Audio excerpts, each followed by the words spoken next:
Okay, so here's my most recent Forge map. It's called Mutineer BTB Beta.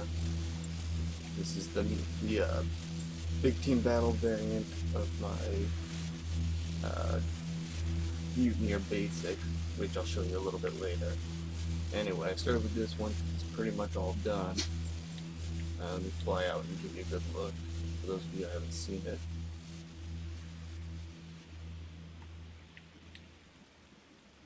There, so you can see it's a huge island. Right there is the main ship. As you know, like I like to make pirate ship maps. You can probably tell. There's Shipwreck. Blue Shipwreck. There's another one over here. It's red Shipwreck. That is red base and blue base is over there. The ship. Oh, I should probably show you the skull too. Yeah, for this map I decided to make an elite skull instead of another human skull.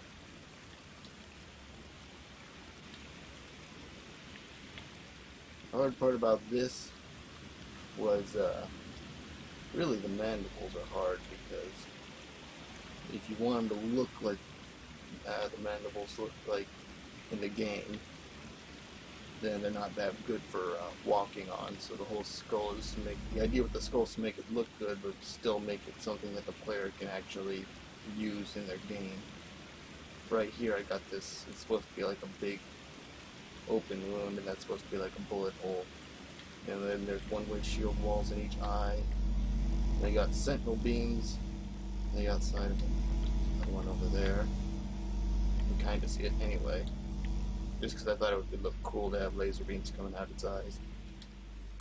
So, right here's a pathway into the island.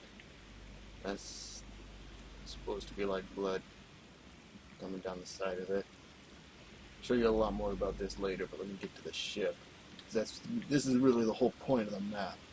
Now, this is a very, very stripped down version of the original ship that I built in Mutineer Basic, which I'll get to later again. But basically, what happened was, I knew right away I wanted to do a pirate ship, because I always do pirate ships. But this map is it's actually the second map that I've done, second pirate ship map that I've done in Halo 2 Anniversary Forge. And later on, not in this stream, but in probably my next stream, I'll show you the previous map. What happened was with the last map, and it's really different from this one, but it would just be too much to show everything in one stream. But what happened was, you see this object count limit right here is at 650. And the reason I'm at 649 is because if you were to spawn, what happened in my last map. I went all the way up to the limit, and when that happened, I couldn't load the game up in Forge again. I can still load up that map in custom games. That's why I didn't start there, because to show everything I gotta be in monitor mode. But I can still load that game up in customs, but I can't load it up in Forge because, well, I'm not totally sure why. Well, the bottom line is because there's no dedicated servers. This Forge was designed for dedicated servers, but they haven't gotten those running up in yet, as of now.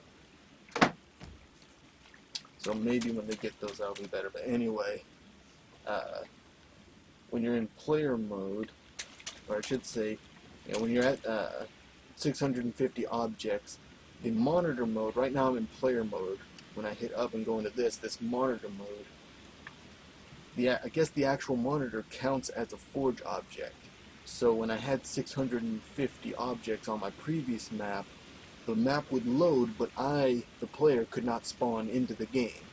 And I went online on the forums to try and figure out what it was, and some people said that the player counts as an object. And that doesn't really make sense, because when you're in player mode, you still have 2 weapons and 2 grenades. And if the player counted as an object, you'd think his weapons and his grenades would count too. So I don't think the player counts as an object, but I'm pretty sure it's this monitor mode, which I'm in right now, is what counts as the object, even though it's hidden in the game. You know, just the way that they coded their forge, you know, they wanted this to only show up in Forge, or this option of being, you know, in this monitor mode to only show up in Forge. So anyway, when I knew that, I went back and, like I said, I couldn't get into my old map, which was, again, was really different from this one. But, so I had to start over. That map also was on a wash, obviously. This is the ocean map. And one thing that I did wrong on the old map was I had the ship facing the wrong direction. It's kind of hard to explain because I did it right this time. But basically, instead of facing the direction that it's facing right now, I mean, I built the island, on my last map I built the ship first and then I built the island. And it's because of the map that I did before that, which is actually in Halo 4 on the 360, it's called Mutineer Island. It was a map I did on Forge Island. It was the only map I did in Halo 4. It was based on my original Halo 3 map, which was, you guessed it, a pirate ship. So anyway,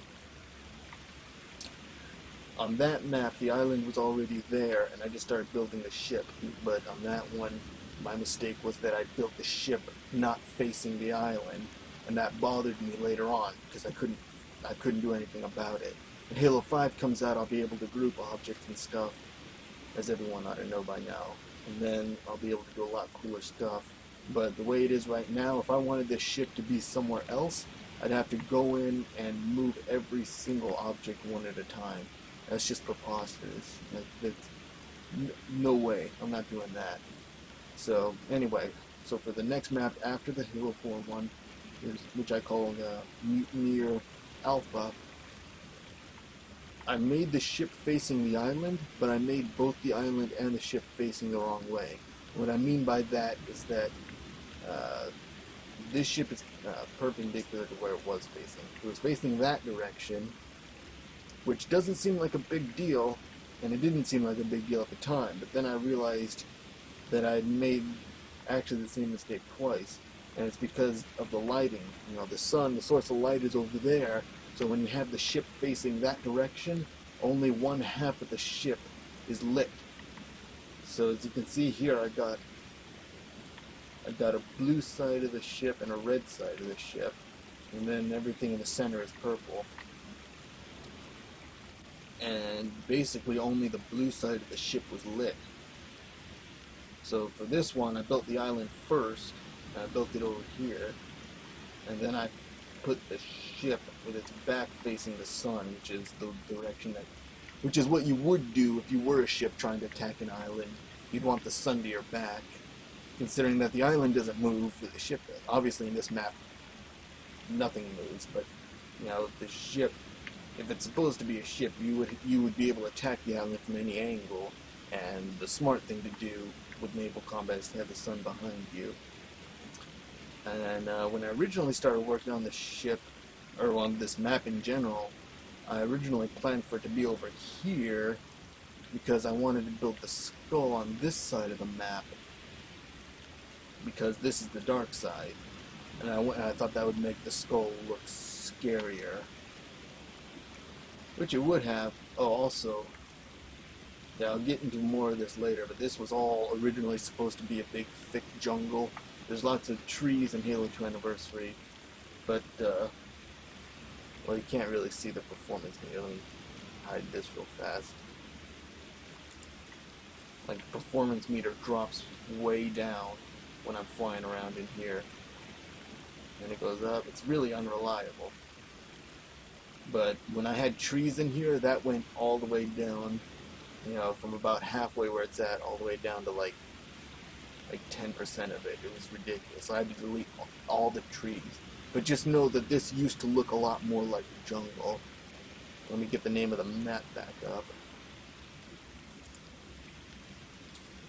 And again, like it says down below right there, if you want to play on this map, I'm going to edit it a little bit, and then I'm going to do a custom game. So if you want to play on the map, just send me an invite with the name of the map that you see right there, Mutineer BTB Beta. That's the full name of the map.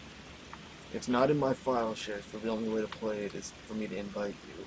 But here's another good example of this. Right here, there's a a man cannon. It's a fully functioning man cannon, but as you notice here, the visual effect is missing. That's just because, this map is so big and there's so much going on, and there's a ton of scripting on this map, which I'll try to show all of it. Hopefully I remember it all. And you can see it still works, and you still get the sound, but the visual effect is not there. So, again, I designed this map as the name suggests for Big Team Battle, but realistically, I mean, if it can't even handle that, with just me on the map, it's not really likely that it'll hold 16 people, because you'll probably see a lot of glitches throughout the map as I'm going around it.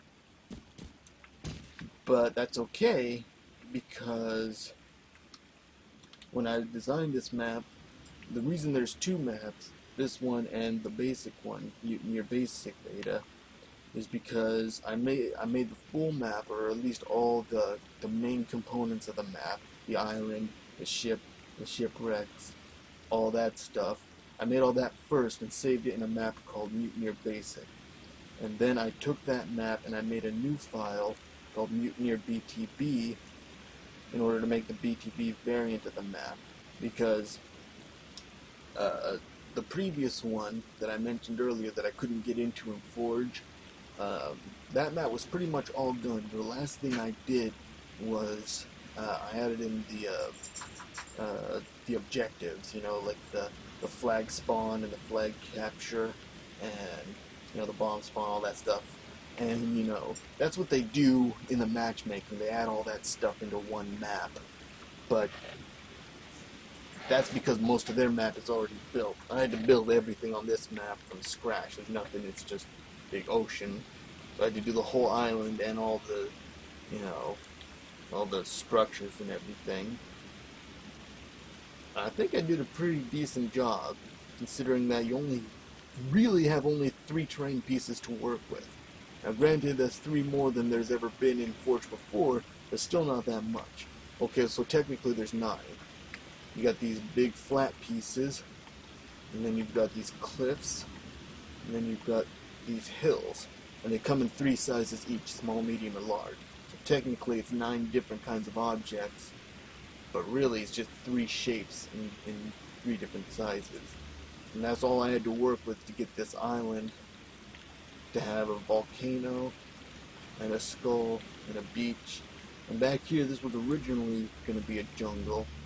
And the reason I used hills for the jungle was because if you want to phase a tree into the ground, like, well, I can spawn one real quick.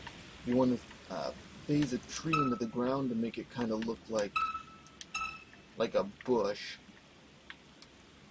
you phase that in, and there now you got some kind of foliage there. It's supposed to look like a bush, and then there'd be other trees in there.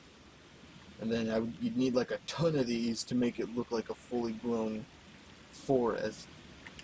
The reason I use these hills is because if you try and the map I did before, it wasn't raised up like this. It was all built on the ground floor. And you phase an object like that far down, you can't select it again. Like if I just let that go, right here, there's nothing for me to select. It's all under the map. You can walk right through it and stuff. It feels like you're in a bush, but if there's nothing for me to grab onto,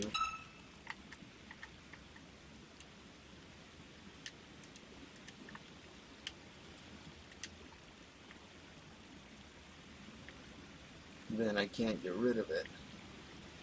Did I just fuck up my own map? Oh well, I'll deal with that later.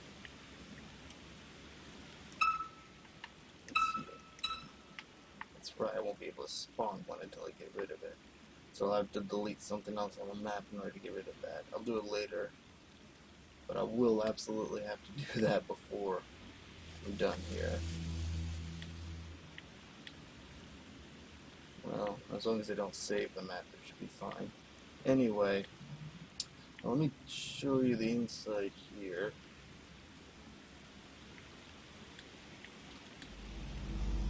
So, in here, this is where most of the scripting is, just to make this volcano work.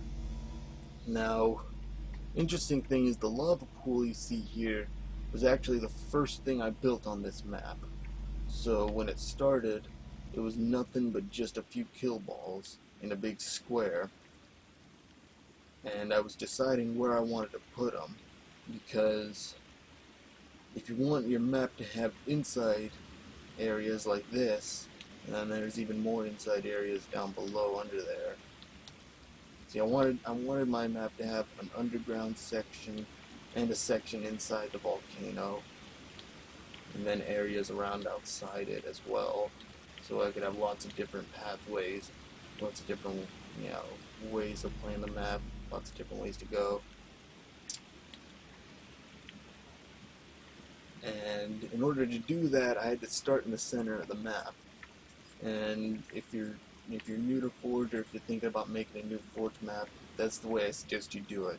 Always start on the interior of your map, because the outside, you can always make the outside bigger. You can always add more space on the outside. But if you don't start with enough space on the inside, then later on, when you've already made the outside, you won't be able to go in and add more space. So on the previous map, that was I had a volcano in that one as well, and there was basically no room on the inside of it. And so this one, I wanted to have a lot of room on the inside to play around with. And you can fly a Banshee in here, you can fly a Hornet. Let me get back to the, oh, that's the X, by the way. X marks the spot, because it's a pirate map. And there's something really cool. I mean, I got the rocket launcher right here, but that's not the actual treasure. The treasure is underneath, and I'll show you later what it is. So what I've got here for the lava pool is I've got these shield walls.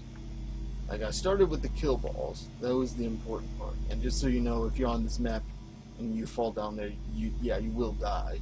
If you jump from all the way at the top and, damn it, you see that shit? Okay, if you jump from all the way at the top and fall down, you might glitch your way past the kill balls if you don't hit one of the shield doors.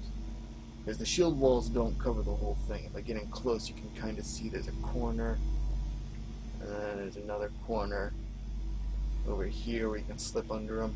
It's just to make it look more like lava. Because without it, you can definitely tell that they're just kill balls.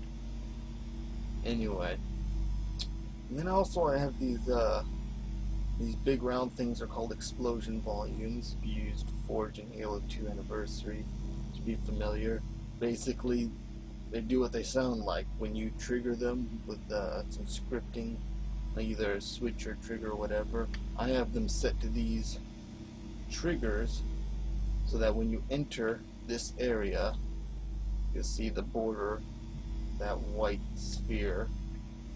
When you enter that area, that'll trigger well, what it actually does is it triggers a timer, and I believe it's, a timer toggle.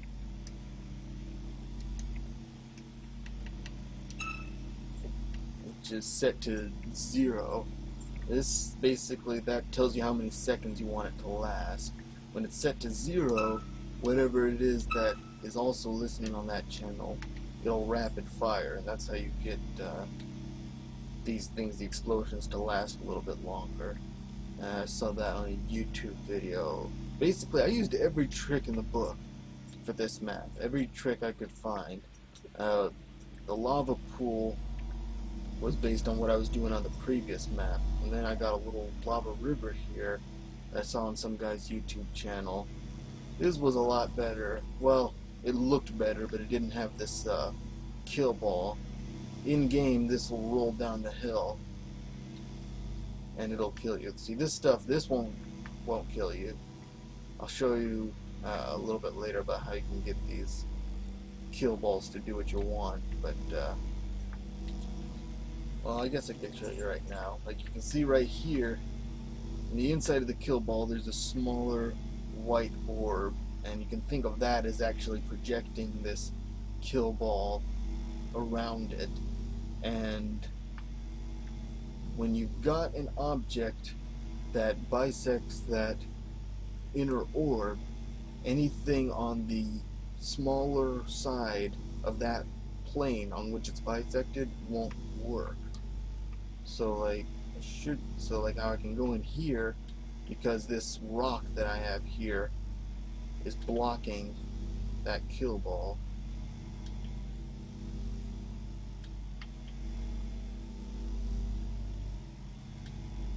So it's making it not work.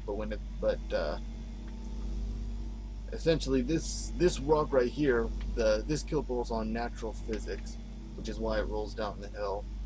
But this rock right here is wedging it in right now. And this is set to despawn 5 seconds after the game starts.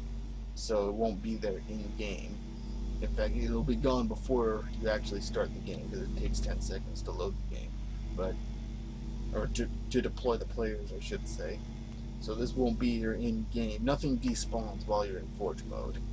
So it's a little bit hard to get around and do stuff, but well, to test your stuff, a lot of testing you have to do in game. Anyway, so that'll roll down the hill, and then I got these things here. See, timer off once. I think that is what triggers that rock to disappear. And this is a timer toggle, which is controlling the kill ball. So every 35 seconds, it switches that on or off. And basically what it does is it rolls down here, falls down the little lava fall that I got, and then it enters these areas with the gravity volumes. I'm sorry if it gets hard to see, that's kind of my intention. This is the geyser area. I wanted to build this, and it looks kind of like a geyser. At this point, when I started building this, I was running low on rocks, so I just kind of had to make do.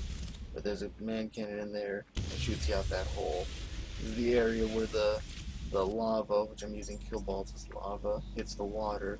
So this is kind of, I call it the steam room, and all this is supposed to be like steam. These are gravity volumes. That makes for some pretty interesting gravity down here. I've got these ones sideways, and basically a gravity volume, while you're inside of it, those arrows will point you in a direction that the gravity is moving 50% less sort of in that direction. So these are pointed that way now. Normally those point straight up, so you have half gravity inside the gravity volume. And then if you have two of them overlapping, because there's lots of places where they're overlapping in here, you actually have reverse gravity. So there's some areas in here where you can kind of fly around a little bit. That makes for some interesting jumps and stuff, and I got a lift in there. So I'm going to try and show you guys everything I can about this map without messing my map up. Did I just see another spot? Yeah. See, that's what I mean when I said earlier that it was really hard to make the island, because there's lots of little holes like that where they don't quite match up. These pieces are not really, it's almost like they don't want you to build a volcano. So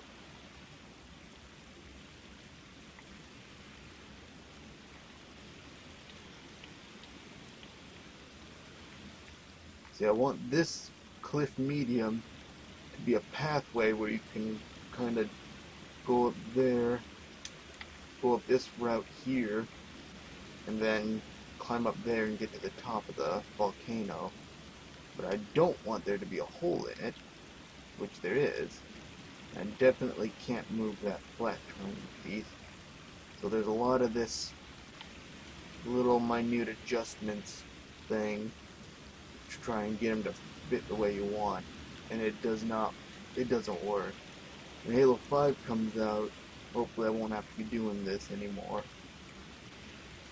Because that's the projected terrain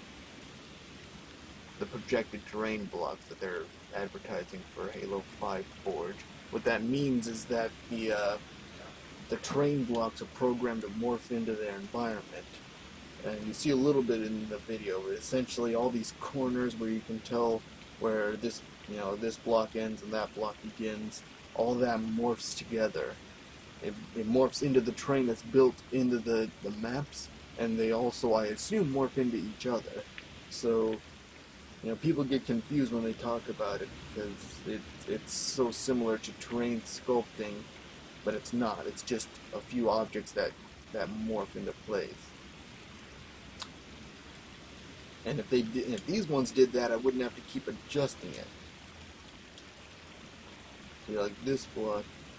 Oh, and just for the record, I used every last. You get 100 terrain objects to work with, and I used all 100 of them on this map. So I cannot delete any, and I cannot add any. So these areas like this, where there's just a hole, there's really not a whole lot I can do about it.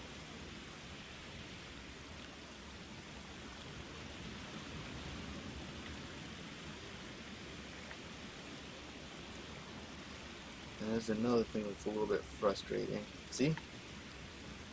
Try to move it. That's okay, that's why I'm doing this on this stream.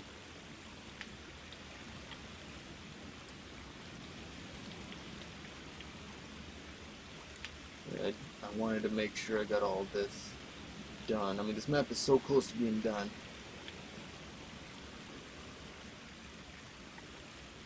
Normally, people would make maps if they're going to stream. Most people don't really stream Forge, and I can't really say I blame them because a lot of this crap, and it doesn't really look cool. It's not really fun to watch, but this is Forge. This is how you do it. And see, there was another spot like that. Before I go any further, I have to delete something so I can get rid of that.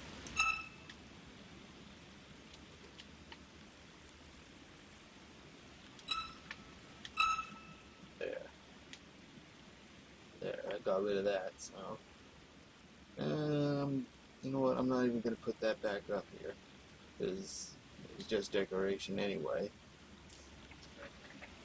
Yeah, this whole back area where I'm kind of focusing right now, the reason I'm focusing on this area is because, sorry, I'll try to stay on the webcam, but this area is only in the Big Team Battle variant of this map.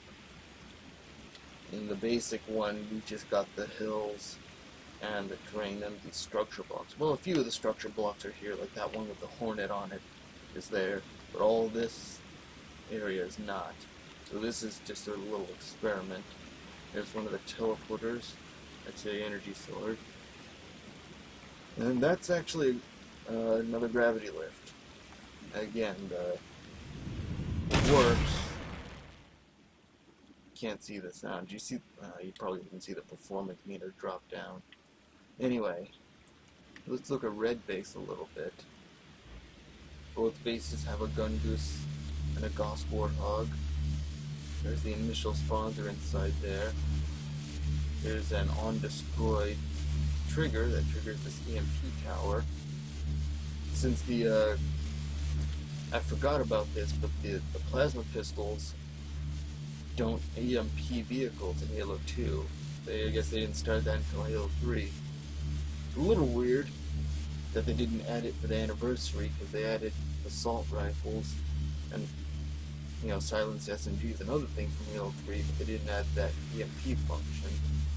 But they did add these EMP towers, which is nice. They actually have a pretty wide range. You might recognize them. I think they're used on I want to say Bloodline, whatever their newest Hemorrhage remake is called. And that's also the map where they have Hornets, and I'm using them to balance against the Hornets as well. They have a pretty far range, and then there's a timer. See, yes, that's the timer that triggers this off. Right now, it's actually, both of these are triggered on. A few seconds, that should trigger the channel off, which will turn this stuff back on. Yeah, the scripting took a long time to figure out. I had to go online. I had to learn a lot. Went on Forge Hub where they have some good tutorials about it, and I had to watch a lot of YouTube videos. So throughout this map, you'll probably see a lot of stuff that you've seen on YouTube videos if you're into Forge, or you like looking up videos about Forge. So yeah, the island. There's a few. That hole's supposed to be there. Oh, that's right. There's an extra battle rifle one here. See, there's a BR over here. Yes, one right there, and there's another one over here. I'm gonna move this one. It's too close to the other one. I feel like there should be something down here.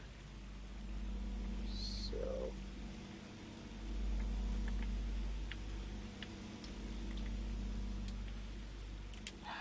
Hate the rotations now.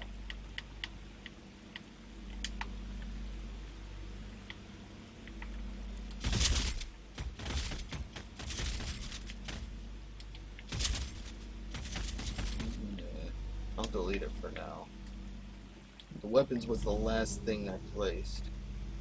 Okay, so back over here, just again to show you the thing about the kill balls, is, see, like right now this looks deadly, but because I've got this rock sticking into the kill ball, you can walk right through it and it doesn't hurt. So I use that to make a little secret passageway through here to get into the island, because it's actually pretty hard to get in through the front. Like, you can't get a scorpion in there, really. I mean, you drive a scorpion right up to it, it just doesn't really want to go in. It's the way I wanted it. And then you can kind of see I built a pathway up that open wound. And while I'm in here, I'm going to mess with that a little bit more, because it didn't really turn out the way I wanted it. See, when I first made this, it looked a lot better. It looked a lot more like blood, but you couldn't walk up it. So you can walk up there.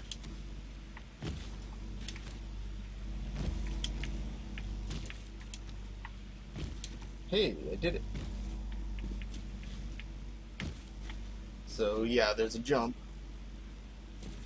Can't believe that worked. I did this in a video a while ago and I couldn't do it again. It's not supposed to be that hard. And as you saw before, you don't have to do this. You can walk right through it. Okay, that's why I messed up. You can't jump on that part. You gotta jump over here.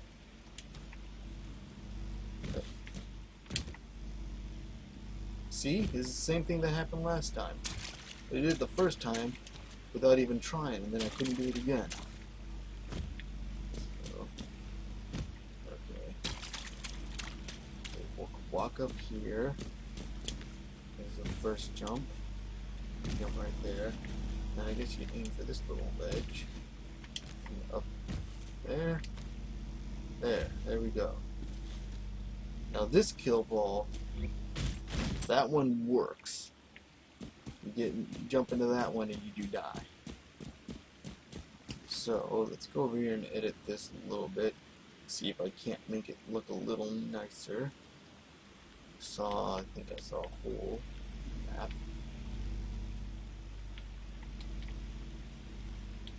I guess it's okay. So move this a little bit out. There, so it's a little bit clearer that that's the one you're supposed to jump on. Now, you're probably asking yourself, if I can just walk right through here, why would I want to jump up there? Well, that's true. It's kind of a pain in the ass and it takes a lot longer. There's no jetpacks in this game, but there is an incentive up there, even though you can die. I'll show it to you a little bit later once I get into the inside of the map. But this little way down here, you can't walk, you have to jump. I'm just going to go ahead and give away all the secrets of the map because I don't think it'll ever make it in matchmaking. But jump through there, which is on purpose, it's not broken. This one won't kill you either. Only the top, there's 3 kill balls in here. That top one will kill you, but these bottom 2 won't. So, there's the Wraith, there's the mouth, the mandibles, the interior of the skull. It's pretty big, I wish it was bigger though. I wish I had more rocks. You get 200 rocks. I used every last rock, every last terrain object right here. Okay, so this is the magic room. That's the official call out as of now. So, yeah, there's a sword that doesn't spawn in game. Probably saw that overshield, I'll show you that later, but first I want to show you this. Okay, I guess I put some grenades there, but what we have here is 3 weapons. There is a beam rifle, a fuel rod cannon, and a plasma pistol.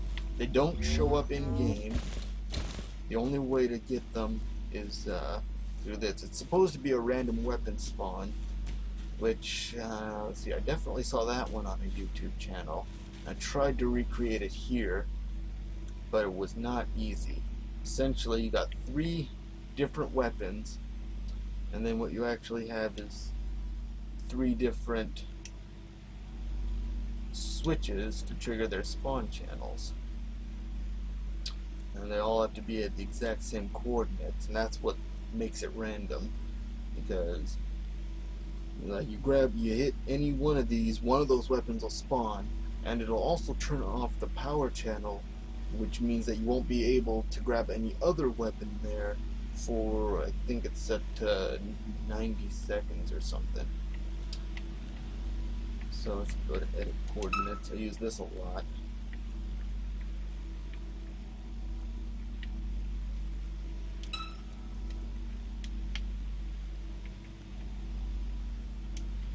These are switch ons. The default setting for their spawn channel is off, so you hit a switch on, that switches on the spawn channel and spawns the weapon into the game.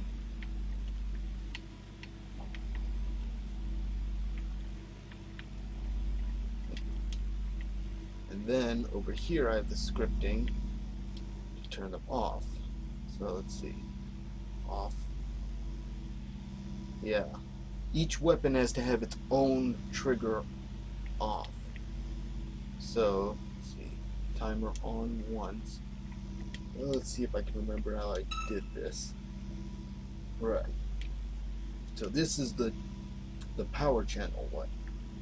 This one is broadcasting on the power for those 3 switches. So a power channel, it's like it's essentially if you're plugging something into a wall. And when the power channel is on, then that object, in this case the scripting object, can be used. If the power channel is off, then you cannot use that scripting object. So all 3 of these switches are on the same power channel. So, and let me just show you. So the power channel is 25. The broadcast channel has to be different for each of these switches.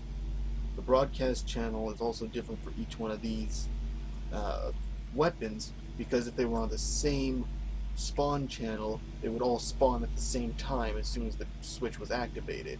And that's why you have to have one switch for each weapon. That's also why there aren't more weapons in here, because I was getting low on objects, and I just had to keep it down to just 3 of them. So, and just as each one is on its own spawn channel, and you have one to turn it on, you have to have a switch to turn it off. So the timer is set to broadcast channel 25. Okay, so all three of these will turn off the power channel after 1 second after their own power channel has been activated.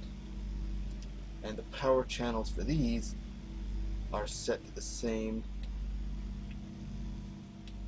as these. So let's see if I can explain that better. Each of these switches, you hit one of these switches, it will turn on.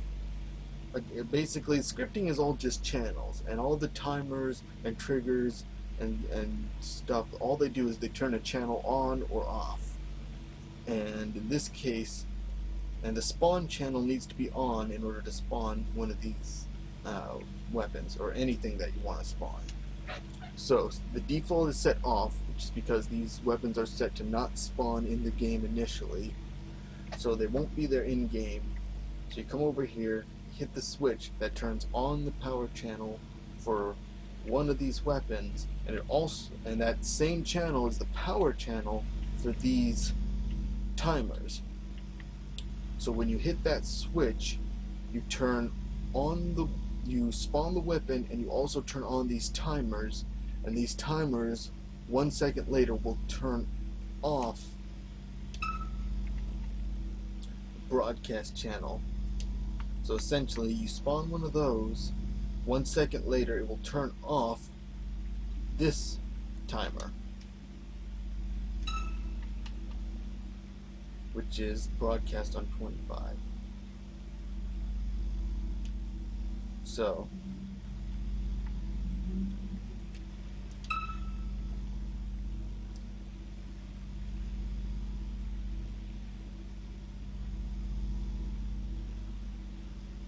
let's see, wait a minute. I'm sorry, they turn off the power channel. No, I'm sorry, I said that wrong. This is confusing. It's unnecessarily complicated, but you turn one of these on, so you switch on, it turns on a timer that turns off the same switch. So when the player has to interact with this one, go up to it and press X, and that turns on that channel, and it also turns the channel off 1 second later through those timers. And then once that channel is off,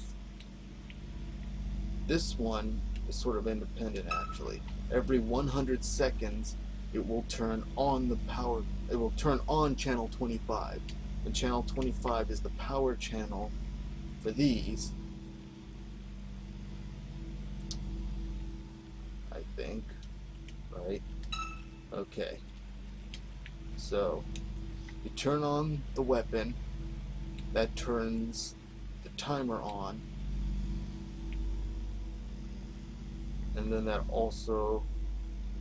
then later this one turns the channels back on.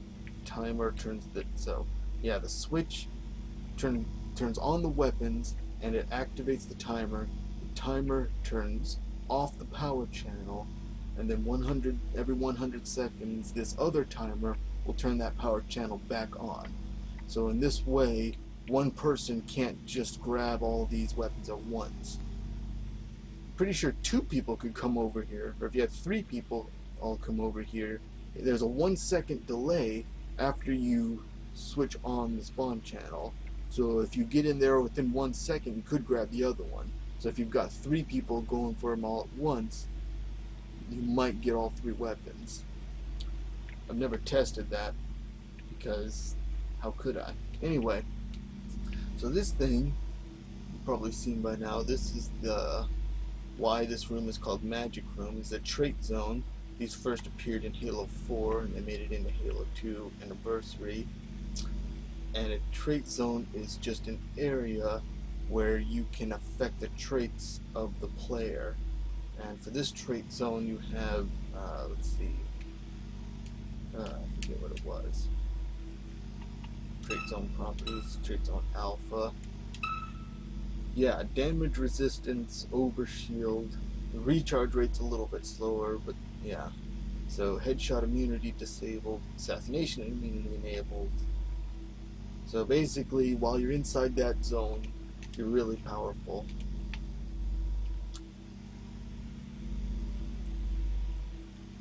And I've got it set as a cylinder there because when you walk through it, you're supposed to hit it just at the same time that the light from the sun from that hole hits it. Now that hole that's the open wound in the skull, or the bullet wound. The sun comes right through there, recharges your shields, and you get a little bit of camouflage while you're in there. When you get out of there, camouflage goes away. You still get to keep your overshield until it deteriorates. So it's just a permanent sort of overshield going right through the middle of the map.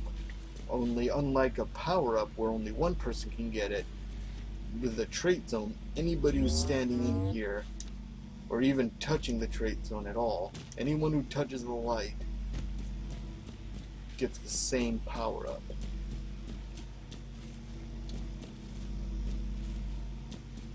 And this energy sword is not here in game either.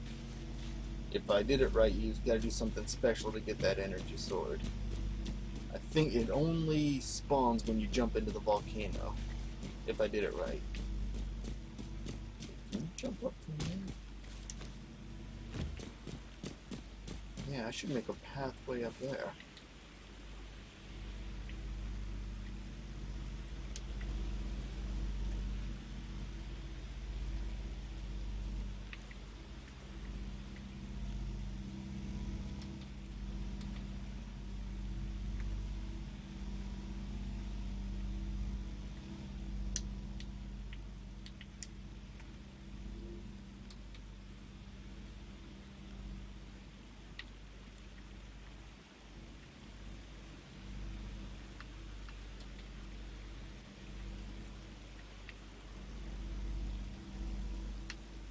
Yeah, sorry, this will just take a second.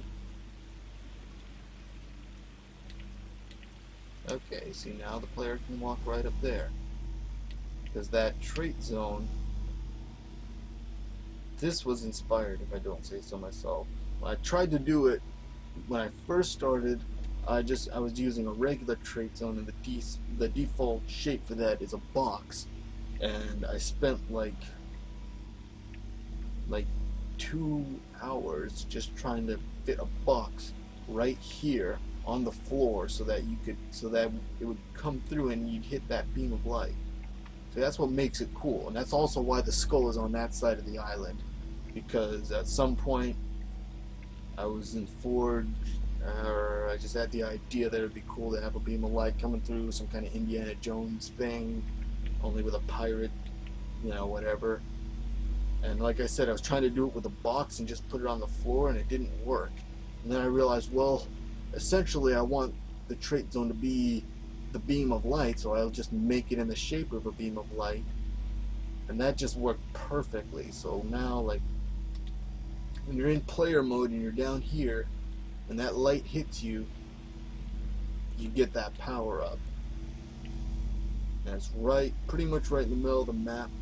It's right next to these power weapons, which is why I so carefully scripted them. This is the treasure chest, which is directly under the X that I showed you earlier in the middle of the map. So that's why X marks the spot. It's the actual buried treasure is right there, and it's power weapons. And okay, so what else? So right here, this is just a door. The kill ball is not there by default in game. So what happens is you shoot this, and that spawns the kill ball for like 10 seconds. And there's a similar thing over here, only this one you have to use on the outside. This one, if you destroy that, or if you damage this garage door switch, that kill ball will appear. It'll make more sense when I go through in custom games. I'll show you guys what the deal is. But yeah, those are both open by default in game, and you can close them for a few seconds. That's for, I don't know, something like if you want to play capture the flag, or just have a little bit more control over this area. And again, you're immune to assassinations while you're touching this trait zone, but you're not immune to headshots, so you can still get sniped. And I'm pretty sure that there's a waypoint over your head when you touch that trait zone, so everyone on the map can see when there's somebody there. And it goes all the way up to the top here, which is why you want to jump up here, because then you can get that, and you have a perfect line of sight all the way down. So if you do happen to have a sniper rifle, you come up here, you got a perfect shot to kill anyone there. And this side is all elevated, and you could stand right here and get the power up, so you can take the power up here to try and get that rocket launcher or whatever, or the Banshee or whatever you want to do. But anyway, yeah, these same I described these earlier, these on enters. Whenever you enter inside this border, that triggers the explosion here for a few seconds, and it's the same spawn channel for that red energy sword that you saw at the bottom of the map. So it should only be available while these explosions are going off. I have no way of knowing if it works, because I'm the only one who's ever played on this map. And as a, you know, if I jump in here to trigger the explosion, I can't be down there to see if the actual weapon is spawned. I mean, I'd have to check it by going into theater or something. So you'll see these teleporters all around. These are all receiver nodes, so these are the places that you end up when you go through the sender node, and I'll just show you that real quick. Speed boost. Oh, yeah, here's the plank. I'll show you all up here.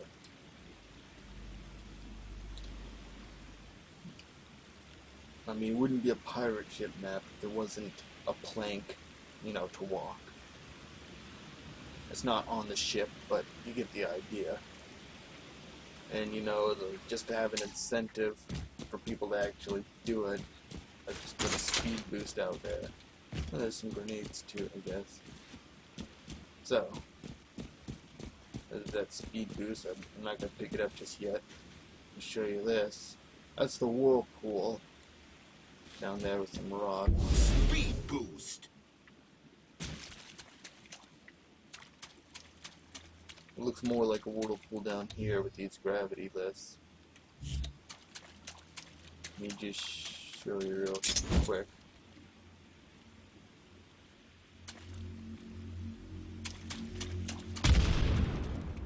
But, yeah, you get in there, and you have almost no control over it. But in the center there, that's the teleporter.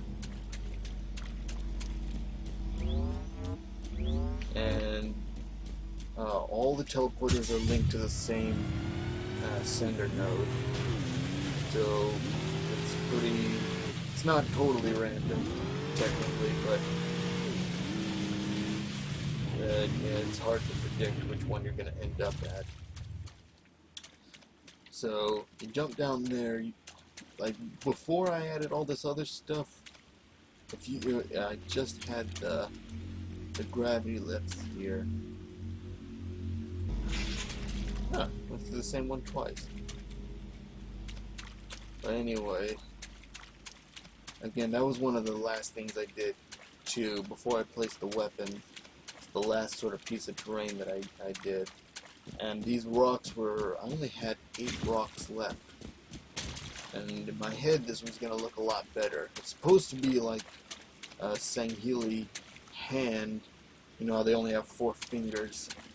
It's supposed to be like a Sanghili hand holding a grenade. Didn't really work out the way I wanted it to, though. But could still do some pretty neat stuff. Like the actual whirlpool that was supposed to be the grenade. That didn't really work out. And then you can see I employed the gravity volumes once again to the outside part of it. And just to give you an idea of what it's like in there, I'm going to try and drive a vehicle through. There's very few vehicles that you can really use in this area.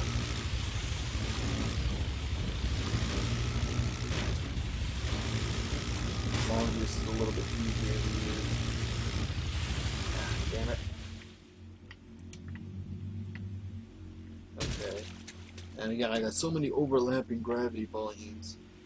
Just to show you what that's like, I'm gonna jump and just not touch the controls.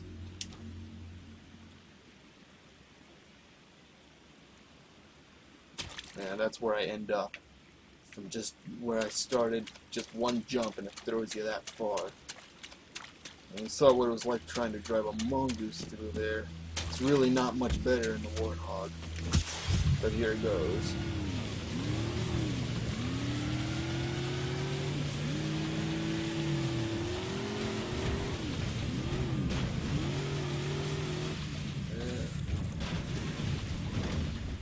Okay, now let's see if I can get out. This is me fully attempting to actually get the hell out of this whirlpool. Nope, stuck. You drive one of these vehicles in there, best be ready to say goodbye to it. But if you jump straight down, it's a lot safer. There's a different one. So yeah, I could teleport you here, or over there. Let's show you some of the jungle area a little bit more. Sorry, I still call it a jungle. It's really just a beach, pretty much, because all the trees are gone. It looked way better with the trees, but you know. Let's see. There's a BR there. There's the sniper rifle. Down there in that hole, if you're brave enough to jump down there. There's lots of traps on this map, but this is not one of them. So you jump down here, pick up your sniper. There's a teleporter in here, so this is one more area that you could end up. Now that door is supposed to open as soon as you enter. It's supposed to, well, I think it shuts by itself after a while, but once you jump in there, it should open up. And that leads you down here into this under area. And there's that for orientation, just so you know where we are. Let me get the ghost on and show you what it's like on this. Actually, I have a little bit more control with the Covenant vehicles. But you get hung up on that rock. Boy, I tell you. There we go. And, okay, I was hoping for this one. This is the ship. This is a very stripped down version of the ship. So after I finished Mutineer Basic, I went back and I needed to make some room. That map is also at 649 objects. And I came back and I knew I wanted to focus on the island for the big team battle map. And the reason why is because the ship, quite frankly, is large enough to be a Team Slayer map on its own. And you'll really see the truth of that more when you see the original map. But for this one, it's stripped down. Again, since I wanted to concentrate on the island, I came back and I stripped down over 100 objects off of the ship. So imagine this ship, but with like 160 more objects or something like that. Anyway, there's the overshield. This one's just a regular overshield. There you have your Scorpion. So don't get too discouraged if you get sent through that teleporter. You got this. Show you what I was talking about earlier. It doesn't really go through the mouth very well.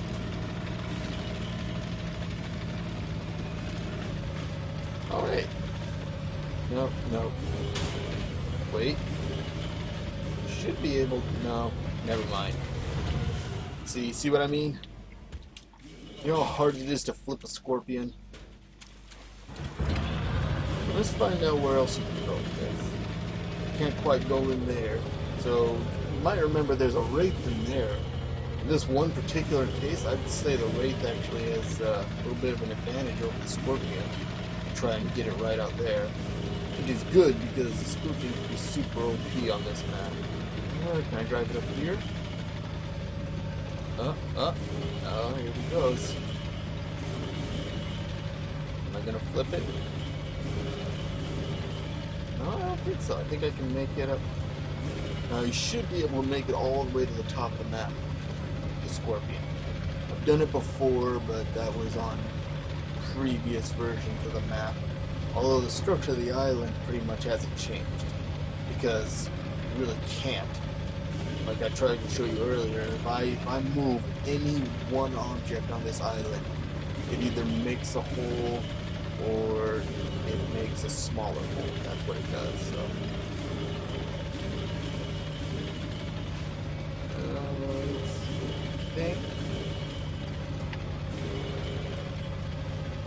I think it's making it pretty slowly, but it's going. Let's see if I can get it here without flipping.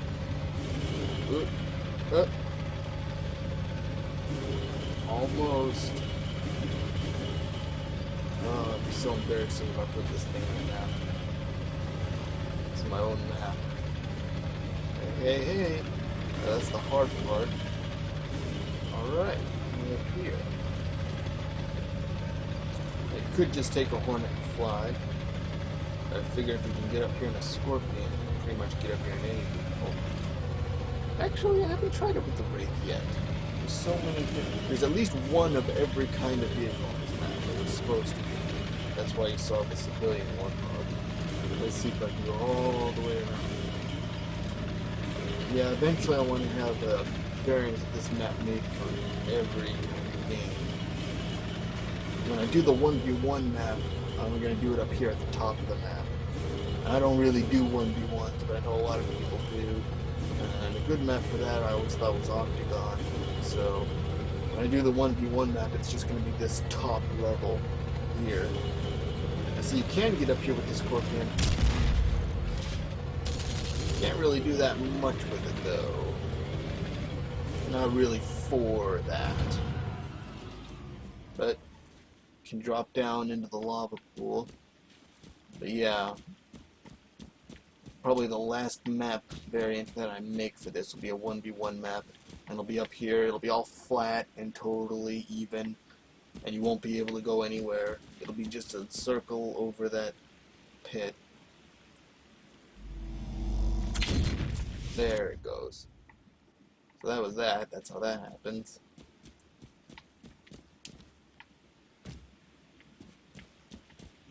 Okay. Up here. So that still works. See? Made a hole. That's fine. I'll put a weapon or something. I'll put a BR right there. People think I did it on purpose. So there's a speed boost, there was an overshield, there's a camouflage on this map. So just so that all the power-ups are not in that one room. Oh, there's another little pathway. You can keep going that way towards the skull. You can go around this way.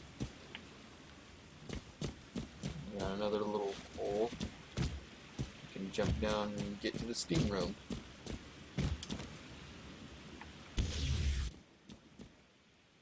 I highly suggest that you just walk through here, because if you jump, you'll end up. So like right here is a good example of what I was talking about before. You see this is an area right there where two gravity volumes are overlapping. If you just walk through here, nothing happens. And if I'm over here where there's only one gravity volume, if I jump, it's just a standard jump, but I stay in the air twice as long. If I go over here to where the other one's overlapping, you do a jump.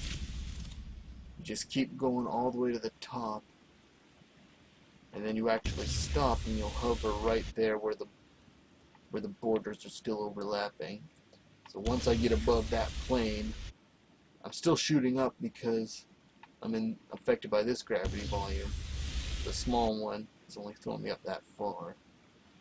You can move around. You know, that's actually there on purpose to get you up there, so that you can get to the top level of the map. And see, there's that geyser. Throws you back out. And then you can get in here. This I originally envisioned very differently, as with most of the stuff. One good thing about this map is I learned pretty much everything there is to know about Halo 2 Forge, which is it's really not that much. I didn't mean to make it sound intimidating. It's not that much to learn. Like, once you've got the scripting figured out, the rest is pretty much the same as it's always been. So let's see.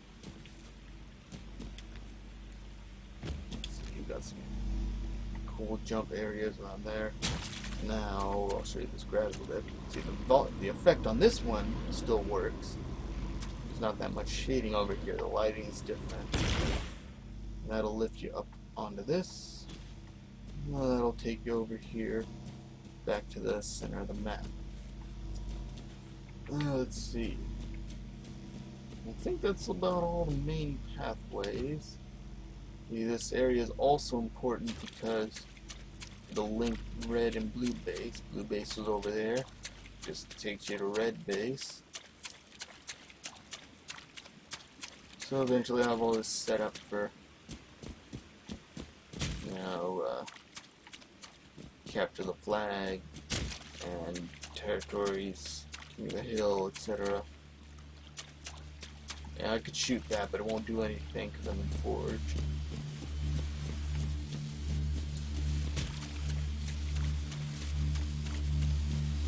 I'll show you the inside here. Not that much, can't go through there. Let's see.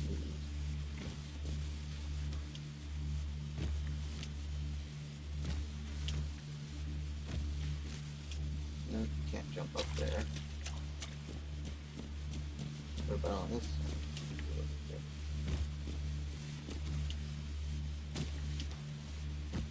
Yeah, this thing's a little bit crooked. Yeah, okay, I made it up. There's nothing up here. Just a little room. I thought about putting a weapon or something in here, but it's too hard to get up there. But you can get up to the top of the base.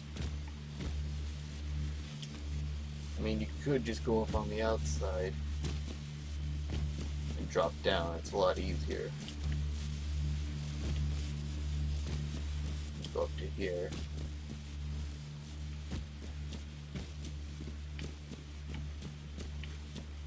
Yeah, I don't know. Like I said, I was gonna put something there, but I couldn't think of anything.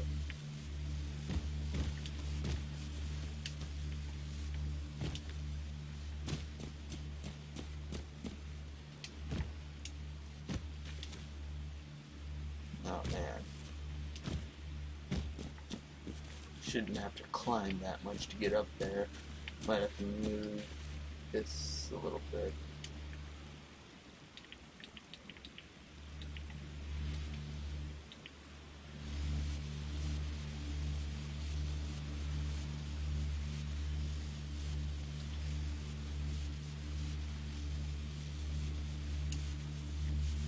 Yeah, so the reason this shipwreck is different from the other one is because I want to have 3 different ones. So basically this shipwreck has been here a lot longer, and it's been sort of incorporated into the island. This is kind of like a shipwreck that like a ship that got here a long time ago, and I wanted to make it feel like this island eats ships, basically. This ship got, you know, marooned here, and then they started digging for the treasure, and they dug out all this area. They had to use parts of the ship to brace the tunnel. And then tried to expand on that idea a little bit over here, and I wanted it to seem like this was maybe a ship that was here a long time ago. maybe so long ago that all the paint got wore off, and that's why there's no color over here. Since it's all the same objects, but I mean, they're just the basic forged structure objects, so it can't really make the illusion. Unless it looks like a ship, but this one would have been here a lot longer than whoever originally, settled here. So they're building onto it. And then I have this one over here, which is just in the middle of being consumed by the island. Like you can tell, it's right in the whirlpool. It's sinking.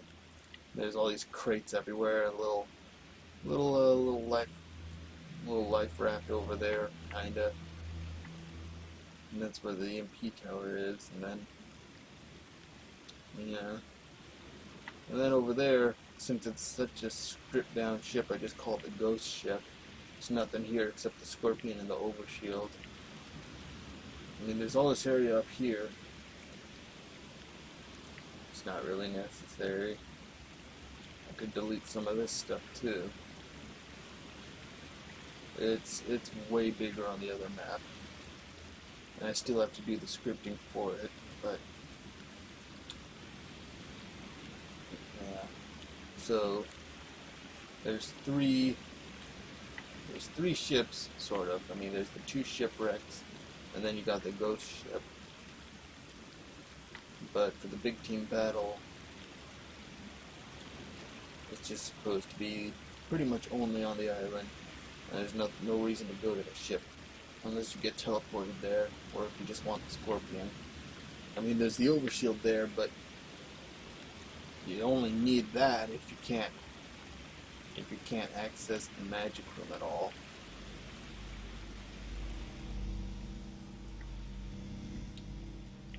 So let's have some fun with that Wraith. Gonna show you some other cool things on the map. Okay, let's see. How long have I been broadcasting? Okay. So about an hour. Probably start looking for people to come in and do some custom games here pretty soon.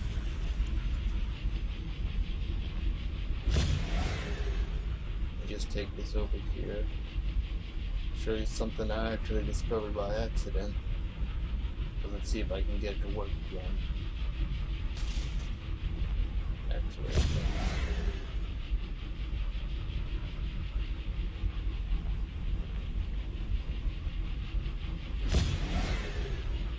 yeah, when you use the Wraith and a gravity volume, it turns out the Wraith actually floats right on top of a gravity volume.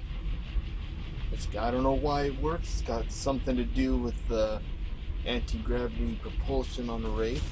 It does not work the same way with a Ghost as you saw earlier. But with the Wraith, for whatever reason, this is ridiculous. I mean, red team got a hold of this. Let's see if I can.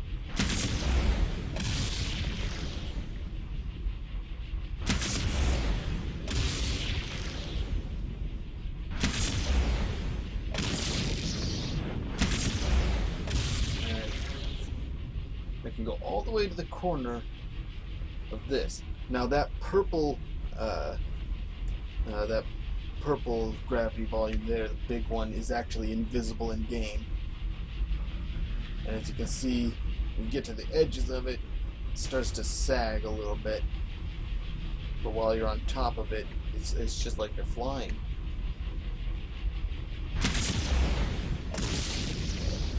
I don't think this is what the gravity volumes were originally intended for, obviously. The gravity volumes, I think they never really figured anyone would use them with a vehicle map.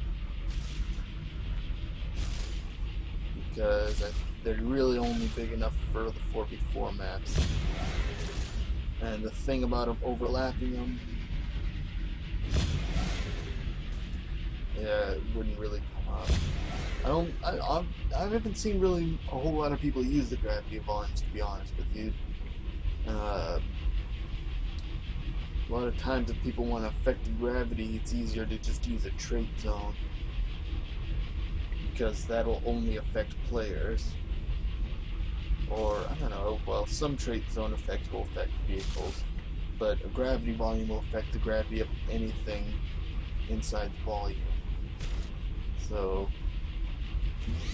you can see even when I get out of it. No, wait. Okay, so if you get out of it, it falls down. That will splatter you. That's why I moved.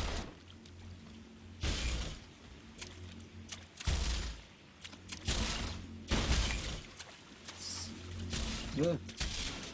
See if I can get back into it. Yeah.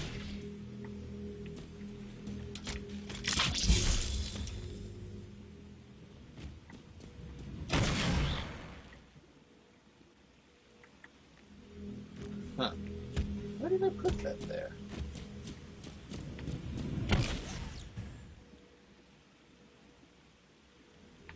Huh. Okay. So I got that gravity lift there. Doesn't really work. So move this block a little bit closer. Oh, that's why I put that there.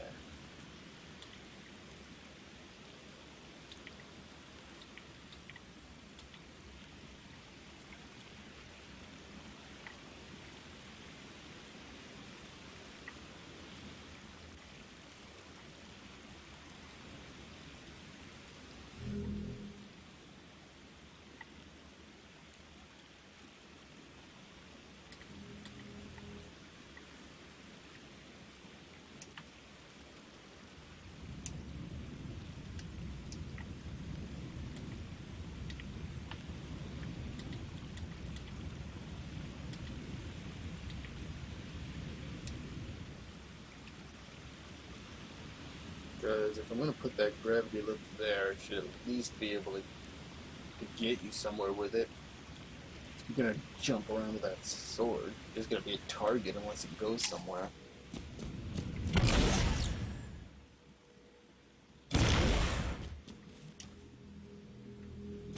Yeah, that doesn't really work.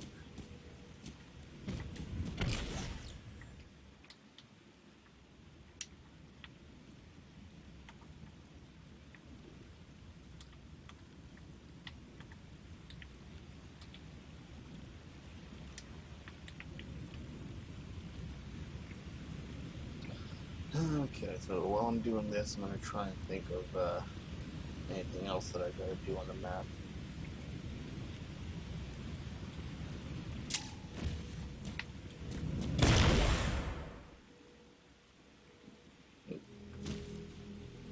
Well, it's something. Maybe if you crouch jump or something.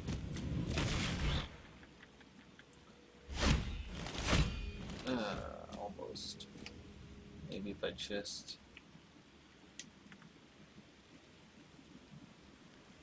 about that much.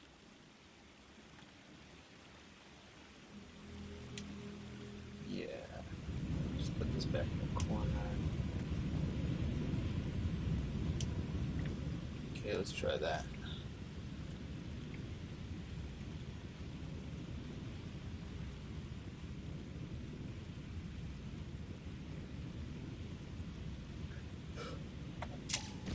This is how I get ready for Halo 5. Hey! Alright, let's stick with that. So, you go through that teleporter, and get the camouflage and the energy sword really quick. And, okay, let's do some Hornet stuff. Yeah. I'll show you all the different ways you can Hornet. First of which is up here. Wow.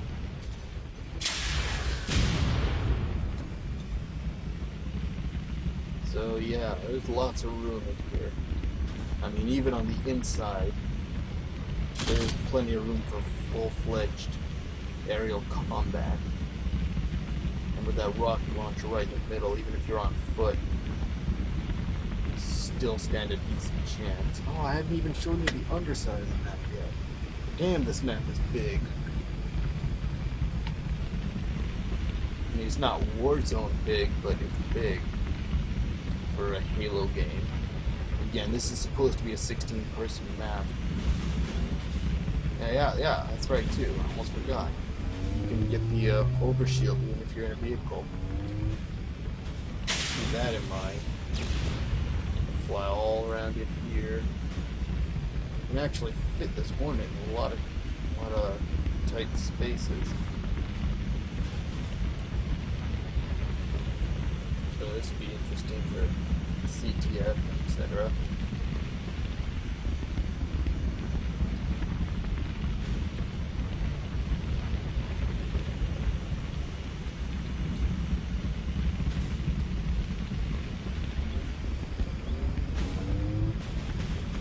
Yeah, it fits through there too. Okay, I believe it'll. Yeah. I know. See, that's when you start to tell how big this damn map is. You're flying around it in a Hornet. Because when you're just going in monitor mode, okay, it can't really fit through here. It's not supposed to fit in there. That's fine.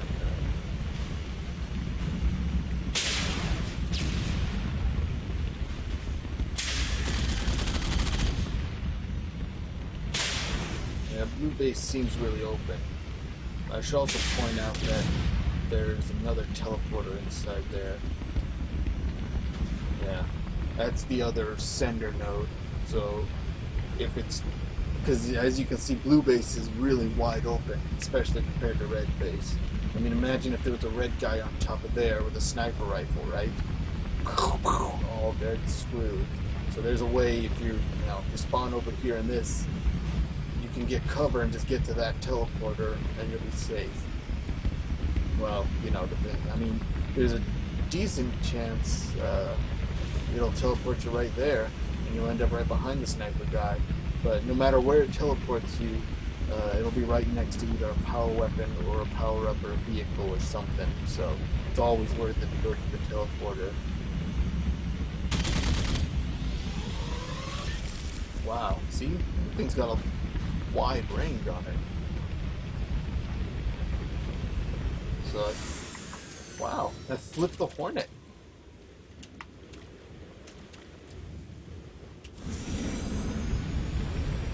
And there's no outside barriers on this map. So you're using the full awash map.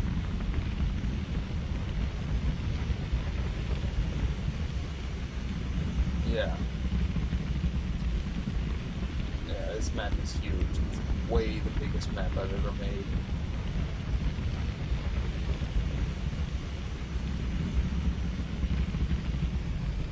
Yeah, let's see, so I still have to show you the under part. Let's get that out of the way. Actually, before that, I'll show you this other thing. A lot of failed experiments on this map. I know it doesn't look like it, but there are.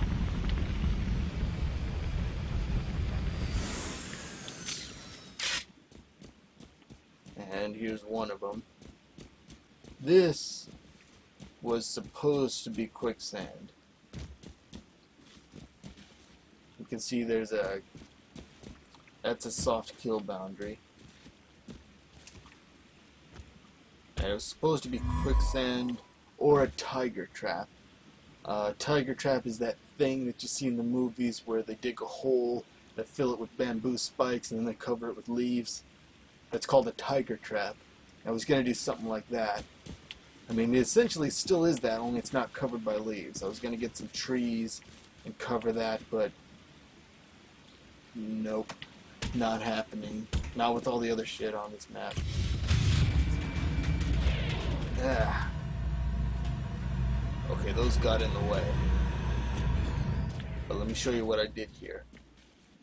When you exit, it spawns another Banshee. That's what those scripting objects are down here. These are on exit triggers, and there's two of them down here. So when you exit this area, it spawns a Banshee. Now what you have here, this little red skull with the crossbones, is called a soft kill boundary. See? And while you're in that area, you've got 10 seconds to leave or you die. And so you go down there, there's no way out except through the Banshee. So you go down there, you will die unless there's a Banshee for you to fly out. But the Banshee doesn't spawn until after you die. And the other cool thing about this is that you have two different on-exit on triggers. And that's because they're team specific. So one of them is for red team and the other one is for blue team. They're both here in the same area. So a red team guy goes in there and dies, that spawns a Banshee. And the Banshee will be right there and anybody can go down and grab it. But if another red guy goes down there and dies, it won't spawn another Banshee. But if a blue guy goes down there and dies, it'll spawn another Banshee. So up to 2. So you can have one Banshee for each team, and the spawn is in the same place, but it only spawns if you die. Well, technically only if you exit this area, but the only way out is to die. That's why there's a camouflage down there, for the uninitiated. They'll go down there and try to grab that. Won't do them any good, but it'll get them in that hole. Now, reason I did it like that, for those of you who don't know what a Banshee is, it is a mythical creature from Irish folklore. The word Banshee actually means house ghost. It's a ghost of your house or of your family. And most people know that a Banshee is a spirit that is famous for its Banshee wail, which is this eerie, blood-curdling cry that you hear. And the reason the house ghost is crying is because someone in your family has died. That's what the term means. So it's your family ghost. And when you hear the Banshee cry, it means someone in your family is dead. And every family has one Banshee. So that's why for the Banshee spawn I have 2 team-specific triggers. So each team has one Banshee here, and it's only activated when a teammate goes down there and dies. Either goes down there, dies, commits suicide with grenades, or just waits the 10 seconds and dies. There's no way out of there. I can't really show you in game because these things don't work in game, but yeah, that's pretty much the only way out of there. And as you can see, even though I exited it earlier, since I'm still on blue team, it didn't spawn another Banshee. But yeah, a little bit of interesting Irish folklore for those of you who didn't know about it. That's what a Banshee is, and that's where the term comes from. And another interesting thing while I'm thinking about it, the term wraith. The word wraith was actually invented by J.R.R. Tolkien. The word wraith was first used in The Lord of the Rings by Frodo. That's the first time the world heard the word wraith. So there's a little bit of a connection between Lord of the Rings and Halo for Lord of the Rings fans. Now, here's the under part of the map that I said I was going to show you earlier.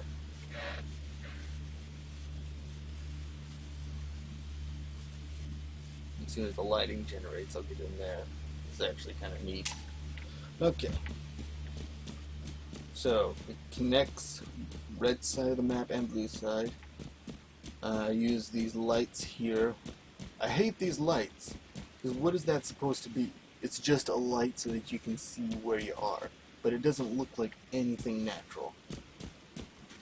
But, I needed something, because when you get down here, it's easy to get disoriented. It used to be a lot easier to get disoriented, because that area was blocked off. But as you can see, and this space is wide enough to drive a warthog through, or ghost, or what have you. I don't think it's quite big enough for a Scorpion or a Wraith or any aircraft, but I don't know. I'll test that later. So, yeah, that leads you over here into this bottom temple. Yeah, this area is called the temple. I don't want there to be a temple in the jungle, like Jungle Book. King Louis. You're adults, you know what Jungle Book is. Anyway, and then so if you go that way, it'll lead you out. And that's the gravity lift that you remember from before. Floating.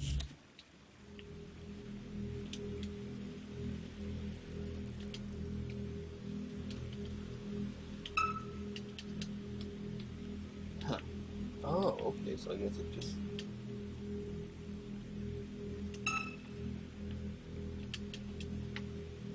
I guess it goes to the bottom of the actual teleporter zone.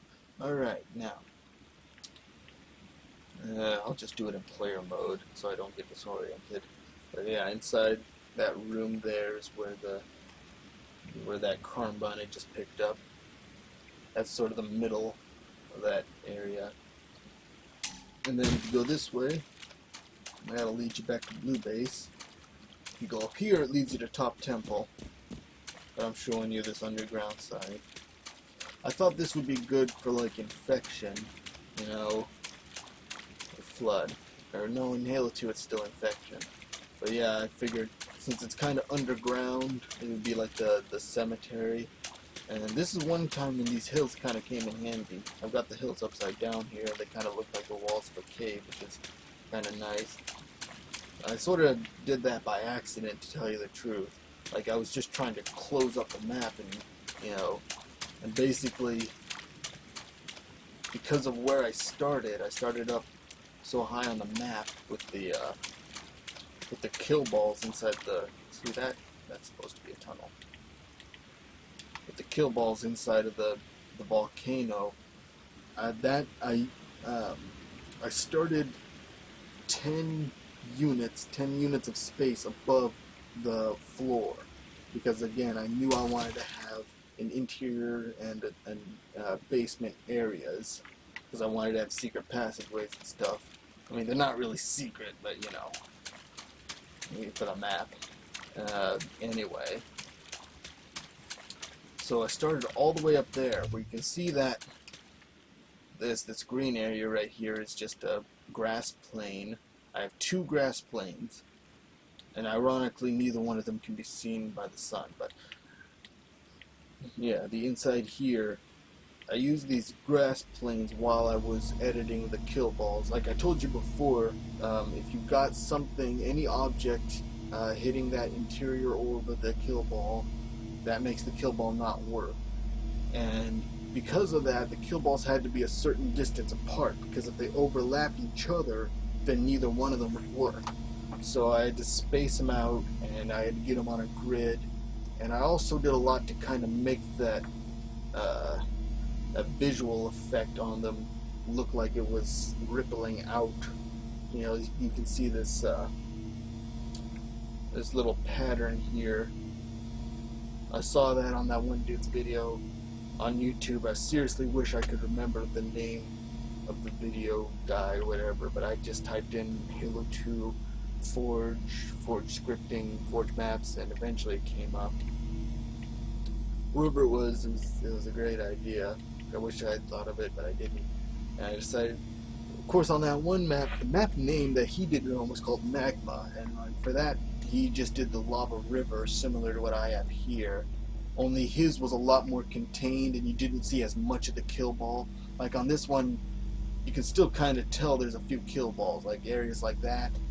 But I had to do that on purpose, because, well, if I made it look like all solid kill balls, I would have ran out of objects, so I had to do it with as few kill balls as possible, because I was already using all those ones and all these ones, and I was running low on objects.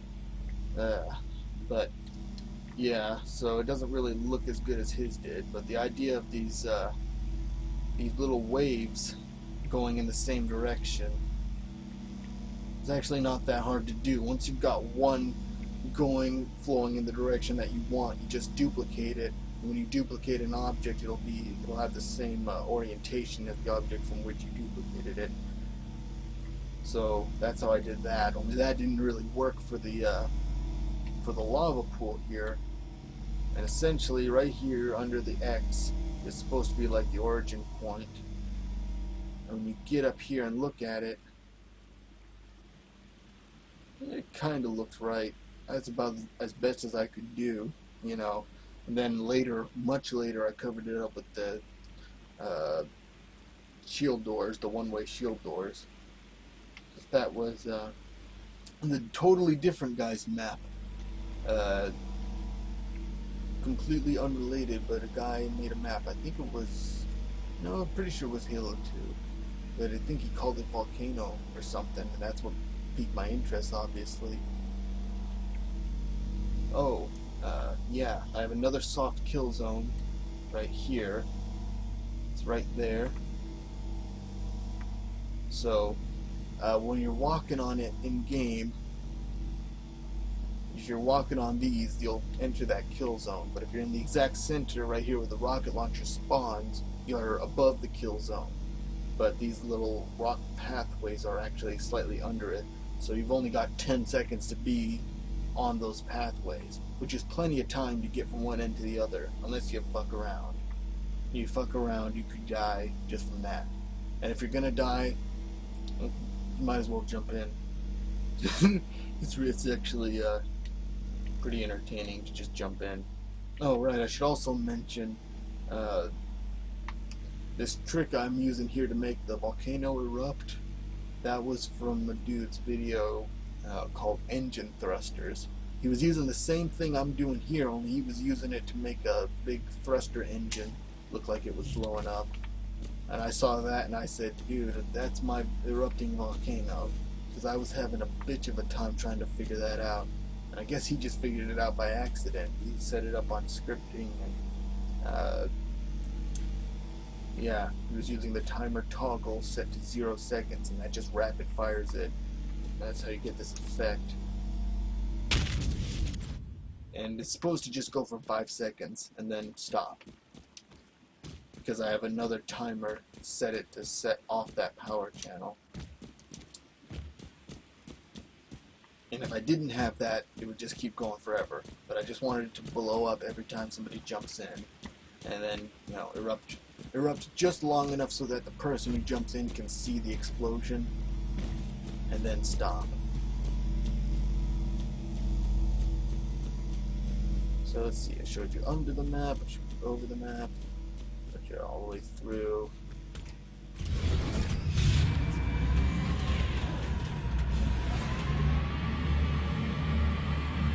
Let's see, how long have I been at it? Not quite a while.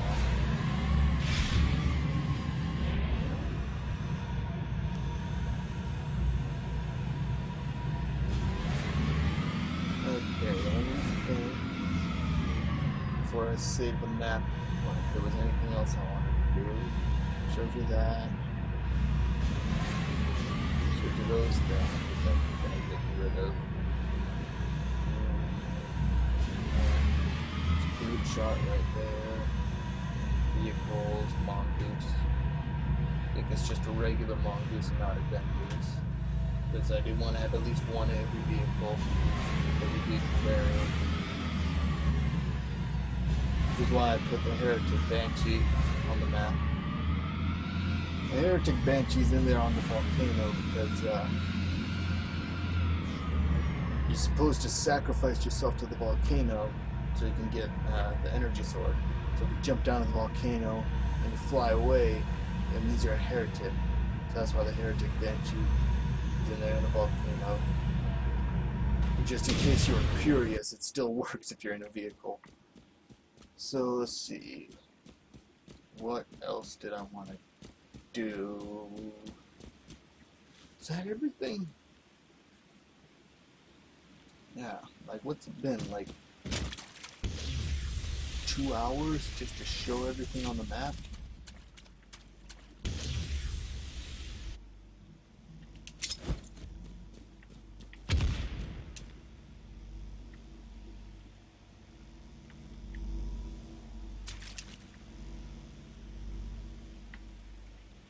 Oh right, there's this pathway. Let's show you.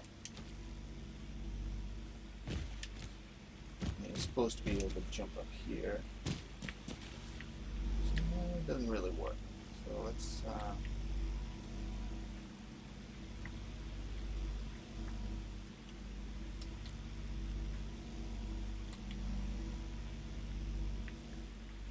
get another rock in here to make that a little bit easier.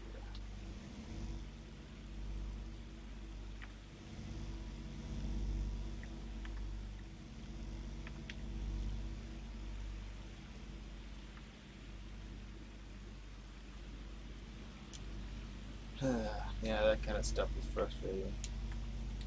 That's another thing that'll be gone in Halo 5.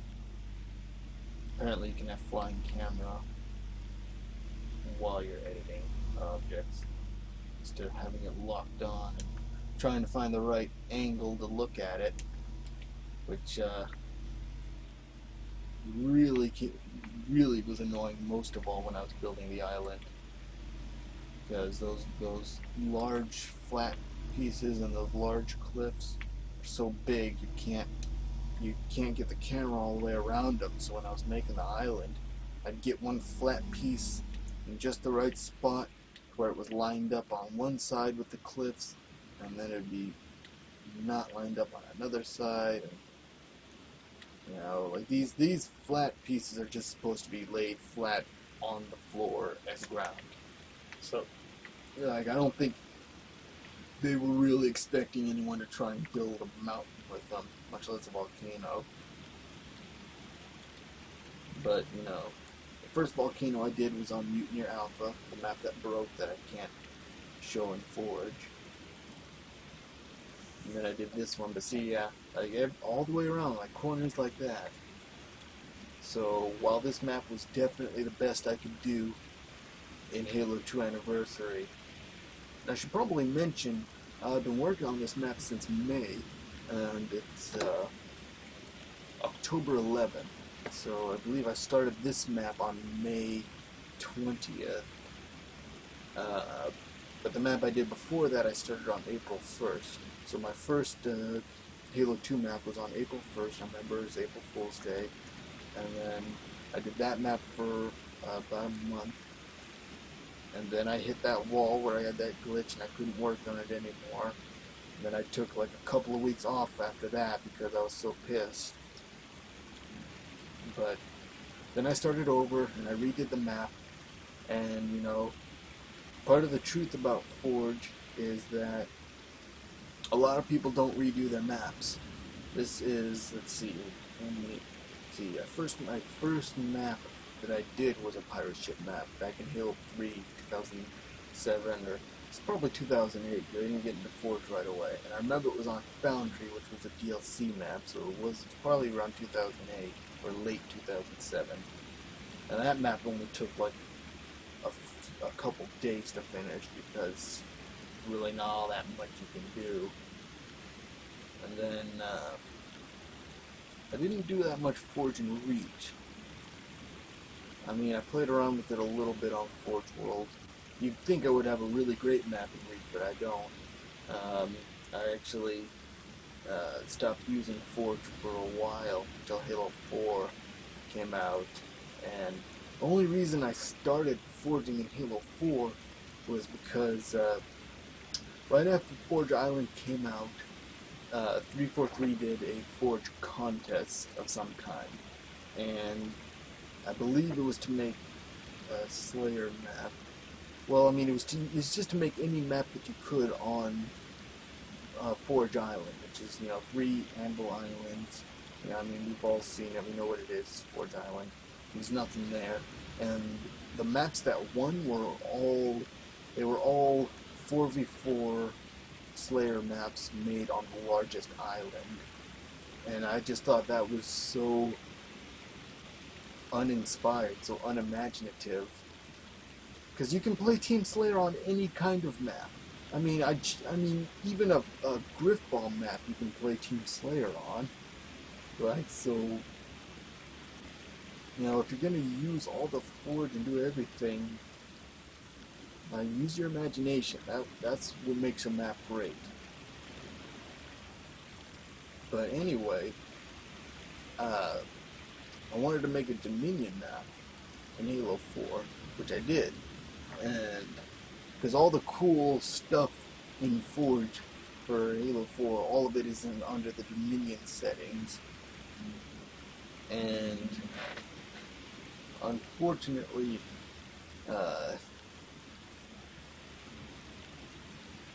can't really.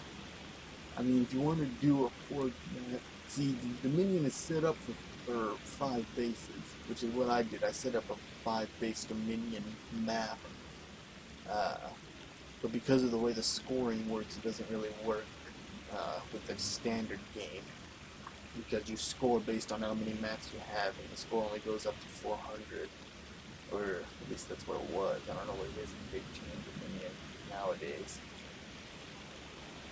But anyway, so yeah, I made a Halo 4 map for Dominion, a 5-base one, which is only good for custom games. And then that map took about a month as well, about 3 or 4 solid weeks of forging, and I had that done. And a lot of the stuff, I mean, the cool stuff about the Dominion was they didn't have scripting, but with the Dominion objects, you could do some sort of similar to scripting things. I mean, like the weapon spawning and the vehicle spawning. If you wanted to do anything fancy, you had to do it in Dominion. And to this day, every once in a while, I see somebody in Forge on Twitch, and they're always in Halo 4 doing a Dominion map, which I thought was a little bit weird. At the same time, I guess it's not. I mean, if you're doing Forge, if you're starting a new map at this point, most people are just trying to do it to get ready for Halo 5, and they're not doing it to get ready for Halo 5 Forge, they're doing it to get ready for Halo 5 Arena. So, if you want to do that, I guess really Halo 4 is the closest thing to it when you think about it, because you need your sprint, your thruster pack, and that's only available in Halo 4. But, you know, I much prefer this Forge for a lot of reasons. I mean, and I definitely incorporated everything I learned into this map.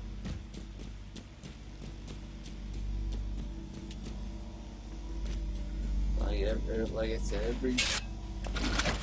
every trick I could find or look up, you know, at least all the ones that made sense for the map and had a logic that I could use on the map. So let's see. Was there anything else that I wanted to show you guys?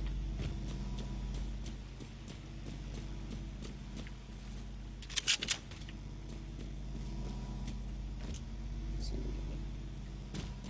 I should probably test this if it works.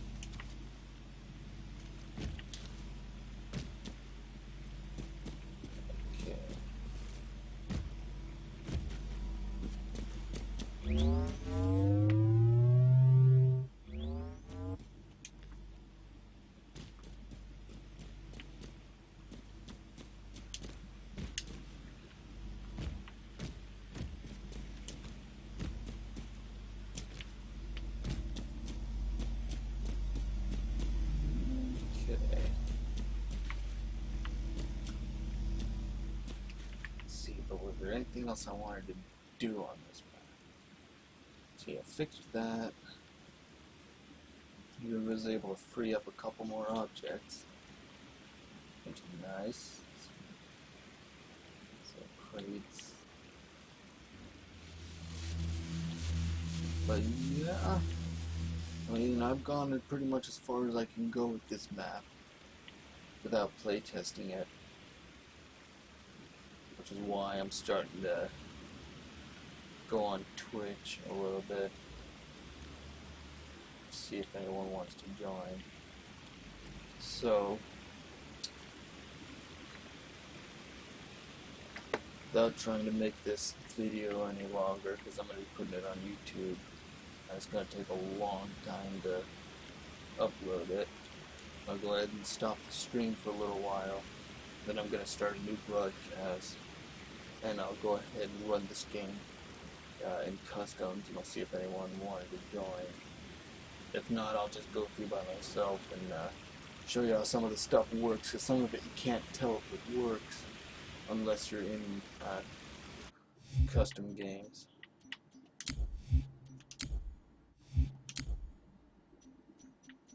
And then after I've done that custom game, I'll load up Mutineer Basic and show you a little bit more of the ship. I can show you some of the, because that's an earlier version of this map, and I can show you how a lot of the things that I changed.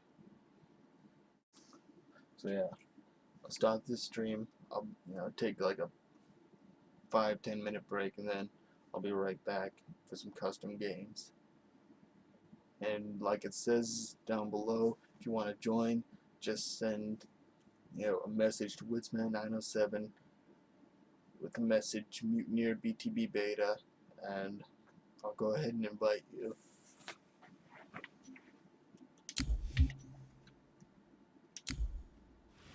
Game over. Victory.